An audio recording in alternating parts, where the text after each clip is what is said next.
मैं शफ़क़त और अदल का गीत गाऊंगा। ए खुदावंद, मैं तेरी मदद सराई करूंगा। मैं अक्लमंदी से कामिल राह पर चलूंगा। तू मेरे पास कब आएगा? घर में मेरी रविश खलूस दिल से होगी। मैं किसी खबासत को मद्देनजर नहीं रखूंगा। मुझे कच रफ्तारों के काम से नफरत है।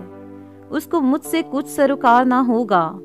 कच दिली मुझसे दूर हो जाएगी। मैं किसी बुराई से आशना ना हूँगा। जो दर पर्दा अपने हमसाया की गीबत करे, मैं उसे हलाक कर डालूंगा। मैं बुलंद नज़र और मगरूर दिल की बर्दाश्त न करूंगा। मुल्क के ईमानदारों पर मेरी निगाह होगी ताकि वो मेरे साथ रहें। जो कामिल राह पर चलता है वही मेरी खिदमत करेगा। दगाबाज मेरे घर में रहने ना पाएगा। द्रोह गो को मेरे रूबरू क़याम ना होगा।